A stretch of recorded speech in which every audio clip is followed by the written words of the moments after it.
नमस्कार दोस्तों, आज की इस वीडियो में मैं डिस्कस करूंगा कंपोजिशन स्कीम अंडर जीएसटी। जी हां दोस्तों, कंपोजिशन स्कीम का हम पूरा बेसिक समझने वाले हैं। कौन से पर्सन कंपोजिशन स्कीम में आ सकते हैं, कंपोजिशन स्कीम में टर्म एंड कंडीशन क्या है, किस तरीके से जीएसटी पेमेंट होगा, किस तरीके से रिटर्न फाइल होगा, सब कुछ हम समझने वाले हैं। दोस्तों, कंपोजिशन स्कीम को समझने के लिए हमें GST section 10 subsection 1, subsection 2 and subsection 2A को समझना है। दोस्तों, मान लीजिए आप कोई बिजनेस कर रहे हो और जीएसटी में रजिस्ट्रेशन का थ्रेशोल्ड लिमिट आप क्रॉस कर देते हो।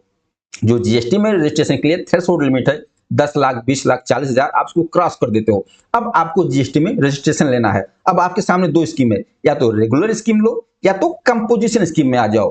कंपोजिशन स्कीम ऑप्शनल है, कोई जरूरी नहीं है कि आपको कंपोजिशन स्कीम ही लेना है। आपकी इच्छा है तो कंपोजिशन स्कीम आप ले सकते हो। इसमें अगर आपका टर्नओवर कम है, आप जीएसटी में इतना ज्यादा कंप्लायंस नहीं करना चाहते हो, तो आप कंपोजिशन स्कीम में आ सकते हो।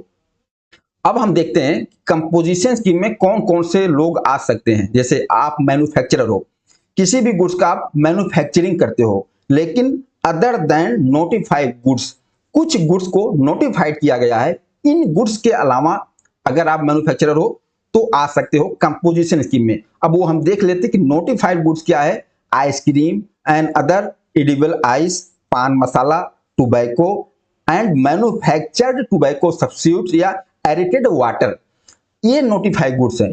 इन गुड्स के अलावा किसी भी गुड्स का आप मैन्युफैक्चरिंग करते हो, आप कंपोजिशन स्कीम में आ सकते हो। अगर इन गुड्स का, जो नोटिफाइड गुड्स है, अगर इन सभी नोटिफाइड गुड्स का मैन्युफैक्चरिंग करते हो तो आप कंपोजिशन स्कीम में नहीं आ सकते हो। ये हो गया मैन्युफैक्चरर का। अगर आप ट्रेडर्स हो, डीलर्स हो, गुड्स परचेज करते हो, सेल करते हो, फिर आप कंपोजिशन स्कीम में आ सकते हो। यहां कुछ भी नोटिफाइड गुड्स का बाउंडेशन नहीं है। कोई भी गुड्स हो, आप उसका ट्रेडिंग करते हो, सेल परचेज करते हो, आप कंपोजिशन स्कीम में आ सकते हो। या आप रेस्टोरेंट चलाते हो, रेस्टोरेंट में आप सर्विस भी प्रोवाइड करते हो। ध्यान रखना, आप रेस्टोरेंट चला रहे हो लेकिन सिर्फ रेस्टोरेंट वाली सर्विस प्रोवाइड कर रहे हो, आउटडोर कैटरिंग की सर्विस प्रोवाइड कर रहे हो, तो आप भी कंपोजिशन स्कीम में आ सकते हो। इन लोगों को कवर किया है सेक्शन 10 सब सेक्शन 1 में। हमने यहां देख लिया ट्रेडर्स, मैन्युफैक्चरर एंड रेस्टोरेंट। और अगर आप अदर सर्विस प्रोवाइडर हो, अदर सर्विस प्रोवाइडर हो, आप भी कंपोजिशन स्कीम में आ सकते हो। अदर सर्विस प्रोवाइडर जो कि सेक्शन 10 सब सेक्शन 2A में कवर किया गया है। यहां पर आप कोई भी सर्विस प्रोवाइड करते हो, आप भी कंपोजिशन स्कीम में आ सकते हो।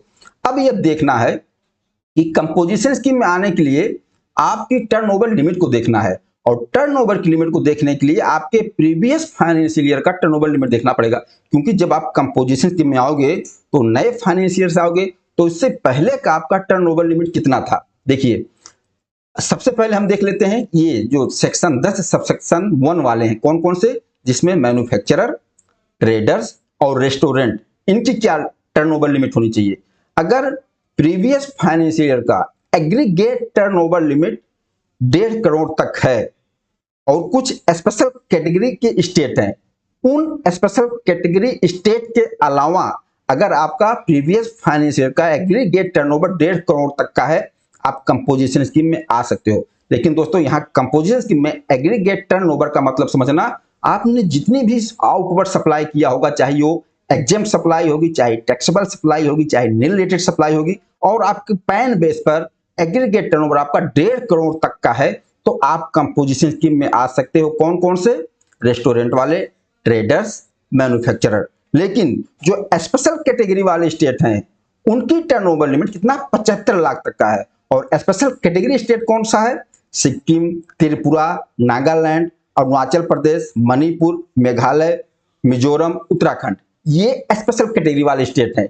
अगर इन स्टेट के अंदर आपकी यूनिट है, आपका बिजनेस है, फिर आपका प्रीवियस फाइनेंशियल का एग्रीगेट टर्नओवर 75 लाख देखा जाएगा। अगर 75 लाख तक का है तो आप कंपोजिशन स्कीम में आ सकते हो। इसके अलावा और किसी स्टेट में हो तो वहां का आपका टर्नओवर कितना, 1.5 करोड़। यहां पर यह क्लियर हो गया कि 1.5 करोड़ टर्नओवर लिमिट किसके लिए है और 75 लाख वाली टर्नओवर लिमिट किसके लिए है। ओके, ये सेक्शन 10 सब सेक्शन 1 वालों के लिए है, जो कि मैन्युफैक्चरर, ट्रेडर्स और रेस्टोरेंट वाले हैं। ओके, अब आते हैं जो अदर सर्विस प्रोवाइडर हैं। अदर सर्विस प्रोवाइडर जो कि सेक्शन 10 सब सेक्शन 2A में आते हैं। अगर आप कोई भी सर्विस देते हो, अदर सर्विस रेस्टोरेंट वाले को छोड़कर, अगर तब आपकी टर्नओवर लिमिट अगर प्रीवियस फाइनेंशियल में 50 लाख तक का है, 50 लाख का टर्नओवर है, तो आप कंपोजिशन स्कीम में आ सकते हो। तो यहाँ यह मैटर क्लियर हुआ।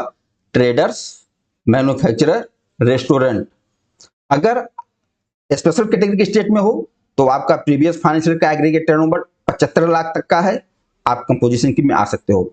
इनके अलावा अदर स्टेट है, आपका एग्रीगेट टर्नओवर 1.5 करोड़ है, आप कंपोजिशन स्कीम में आ सकते हो। अगर आप अदर से सर्विस प्रोवाइडर हो, सिर्फ सर्विस प्रोवाइड का काम करते हो, आपका एग्रीगेट टर्नओवर 50 लाख तक का है, तो आप कंपोजिशन स्कीम में आ सकते हो। ओके, अब मान लीजिए आप कंपोजिशन स्कीम में आ जाते हो, तो कंपोजिशन स्कीम में आने के बाद आपको टैक्स किस तरीके से पेमेंट करना होता है, टैक्स रेट क्या होगा। मान लीजिए आप कंपोजिशन स्कीम में आ गए, तो आपका टैक्स रेट कैसे पेमेंट करना होगा। देखिए, आपका टैक्स रेट अगर मैन्युफैक्चरर हो आप, तो जीएसटी आपको 1% देना है, टोटल जीएसटी 1% देना है। ट्रेडर्स हो फिर भी 1% जीएसटी देना है। रेस्टोरेंट, आउटडोर कैटरिंग वाले हो, जीएसटी 5% देना है। अगर अदर सर्विस प्रोवाइडर हो जो under section 10 sub section 2A वाले हो, तो आपको जीएसटी 6% देना है। ओके, अब यहां पर आपका जीएसटी रेट लगेगा कैसे। अब आप कंपोजिशन स्कीम में आ गए हो, तो इसके लिए कुछ टर्म एंड कंडीशन भी है, उसको हम देख लेते हैं क्या क्या आपके ऊपर टर्म एंड कंडीशन होगा। सबसे पहले तो आप टैक्स इनवॉइस नहीं बनाओगे, फिर क्या बनाओगे आप बिल ऑफ सप्लाई बनाओगे, और उस बिल ऑफ सप्लाई पर आप दिखाओगे बकायदा कि आप कंपोजिशन स्कीम के अंदर हो, आप कस्टमर से टैक्स कलेक्ट नहीं कर सकते, आप एक भी कस्टमर को जीएसटी चार्ज नहीं करोगे, अपने बिल पर टैक्स नहीं लगाओगे, और आप इंटर स्टेट गुड्स की सप्लाई भी नहीं कर सकते। मतलब कि गुड्स को आप अपने स्टेट से बाहर नहीं सेल कर पाओगे, सिर्फ अपने ही स्टेट में आप गुड्स को सेल करोगे।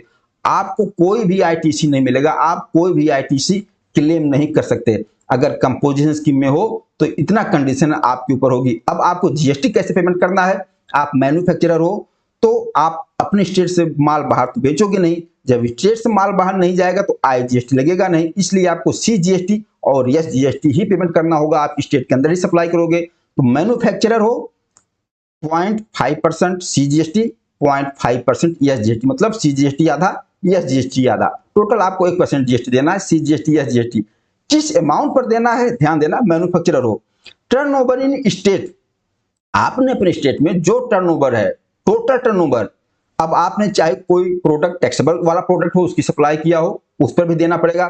कोई प्रोडक्ट एग्जेम्प्ट हो, एग्जेम्प्ट वाली सप्लाई किया है, उस पर भी देना पड़ेगा।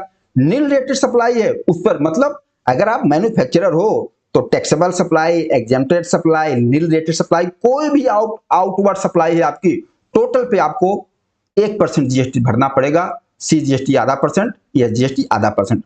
अगर आप ट्रेडर्स हो फिर भी आपको 1% जीएसटी देना है, सीजीएसटी आधा परसेंट, एसजीएसटी आधा परसेंट। लेकिन यहां पर आपका किस अमाउंट पर देना है, turnover of taxable supply in state, यहां ध्यान देना। अगर ट्रेडर्स हो तो आपको जो जीएसटी पेमेंट करना है, आपने जो प्रोडक्ट टैक्सेबल सप्लाई वाला किया है, taxable supply, only taxable supply, only taxable supply पर आपको जीएसटी पेमेंट करना होगा, सीजीएसटी आधा, एसजीएसटी आधा, अगर आप ट्रेडर्स हो। अगर आप रेस्टोरेंट वाले हो, कैटरिंग वाले हो, तो आपको जीएसटी 5% भरना है, सीजीएसटी 2.5%, एसजीएसटी 2.5%। किस अमाउंट पर, turnover in state, total taxable supply भी अगर है, एग्जेम्प्ट सप्लाई भी अगर है, नील रेटेड सप्लाई भी है, सबके ऊपर टोटल पे आपको 2.5% सीजीएसटी एसजीएसटी भरना है रेस्टोरेंट वाले को।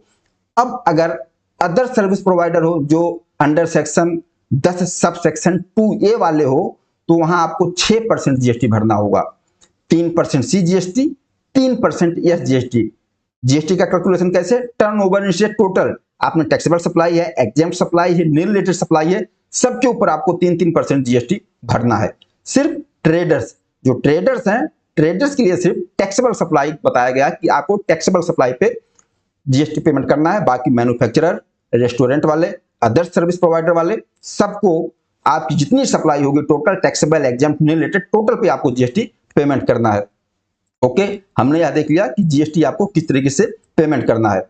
अब आप जीएसटी पेमेंट करने के लिए कैसे पेमेंट करोगे जीएसटी, पेमेंट ऑफ टैक्स, आपको क्वार्टरली टैक्स पेमेंट करना है। क्वार्टरली आप एक स्टेटमेंट, जैसे हम रेगुलर स्कीम में GSTR3 भी फाइल करते हैं, तो GSTR3 भी में हम टैक्स पेमेंट करते हैं। यहाँ अगर आप कंपोजिशन स्कीम में हो तो आपको क्वार्टरली एक स्टेटमेंट फाइल करना होगा CMP08। वहां पर आप अपनी टोटल आउटवर्ड सप्लाई दिखाओगे और जो आपका GST बनेगा आप अपनी जेब से पेमेंट करोगे। ध्यान रखना, आप कस्टमर से कभी GST कलेक्ट नहीं करोगे, आप अपने बिल पर कभी GST चार्ज नहीं करोगे। जो 1%, 5%, 6% आपको GST पेमेंट करना है वो आप अपनी जेब से पेमेंट करोगे।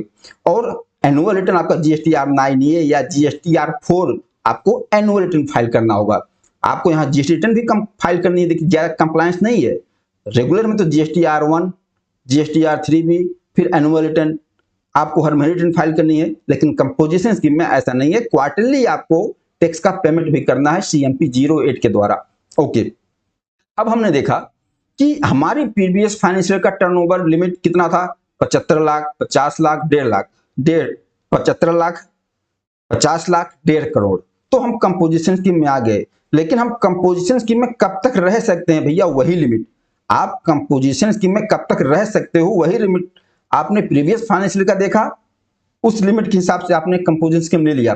लेकिन अब आप करंट फाइनेंशियल ईयर में जब तक आपका टर्नओवर 1.5 करोड़ या 75 लाख या 50 लाख तक है या इसके अंदर है, तब तक आप कंपोजिशन स्कीम में रह सकते हो। अगर आपका टर्नओवर 1.5 करोड़ से ज्यादा हो जाता है या 75 लाख से ज्यादा हो जाता है या 50 लाख से ज्यादा हो जाता है कंडीशन के हिसाब से, इससे ज्यादा होगा, फिर आपको तुरंत रेगुलर स्कीम में आ जाना पड़ेगा, फिर आप कंपोजिशन स्कीम में नहीं रह सकते। ओके दोस्तों, अब हम देख लेते हैं कि मान लीजिए आप रेगुलर स्कीम वाले हो एक, तो आप किस तरीके से परचेज करते हो, किस तरीके से सेल करते हो, और एक कंपोजिशन स्कीम वाले हैं तो किस तरीके से परचेज करते हैं, किस तरीके से सेल करते हैं। सबसे पहले मान लीजिए रेगुलर स्कीम में हूं मैंने कोई गुड्स परचेज किया, 1 लाख टैक्सेबल अमाउंट है, उस पर 18% GST दिया, टोटल इनवॉइस वैल्यू 1,18,000। तो अब हम जो ये हमारी परचेज है, मैं रेगुलर स्कीम की बात कर रहा हूं, जो हमारी परचेज है इसमें हम कॉस्ट कैसे निकालेंगे। तो जो ये अपना टैक्सेबल अमाउंट है 1 लाख, ये हमारा कॉस्ट होगा, और इसके ऊपर जो भी हमने फ्रेट पेमेंट किया है, जो भी भाड़ा पेमेंट किया है, जो अदर्स खर्चा पेमेंट किया है, इस 1 लाख में ऐड करके हम अपना कॉस्ट निकाल लेंगे। वो अपनी कॉस्ट के हिसाब से हम सेल करेंगे। लेकिन जो ये 18% हमने GST दिया है 18,000, ये हमारा इनपुट रहता है रेगुलर स्कीम वाले के लिए, ये हमारी ITC होती है, ये हमारे कॉस्ट में नहीं जाता है। और वहीं पर मैं कंपोजिशन स्कीम हूं, मैंने कोई परचेज किया, टैक्सेबल परचेज किया, मतलब 1 लाख टैक्सेबल अमाउंट है, उस पर जिससे परचेज किया उसने 18% GST लगा दिया, 18,000, टोटल इनवॉइस अमाउंट मुझे मिला 1,18,000। तो यहाँ कंपोजिशन स्कीम वाले के लिए कॉस्ट क्या होगा, 1 लाख भी कॉस्ट होगा, और जो 18% GST लगा 18,000, ये भी कॉस्ट में जाएगा, ये भी खर्चे में जाएगा, क्योंकि कंपोजिशन स्कीम वाला ये 18,000 की ITC नहीं ले सकता, कंपोजिशन वाला कोई भी इनपुट क्लेम नहीं कर सकता। तो कंपोजिशन स्कीम वाले के लिए ये पूरा 1,18,000 जो है पूरा कॉस्ट में आएगा, और इस पर अदर्स जो भी खर्चा होगा, इसका भाड़ा, फ्रेट, वो सब ऐड करके वो सेल करेगा। तो कंपोजिशन स्कीम कोई इनपुट नहीं लेंगे। ओके, और ये भी ध्यान देना, अगर कंपोजिशन स्कीम ऑल रजिस्टर्ड हो, आपने किसी से कोई कुछ गुड्स परचेज किया या कोई सर्विस परचेज किया, अगर RCM की लायबिलिटी आपके ऊपर आती है तो कंपोजिशन स्कीम को RCM में GST पेमेंट करना पड़ेगा, लेकिन उसका भी ITC नहीं मिलेगा।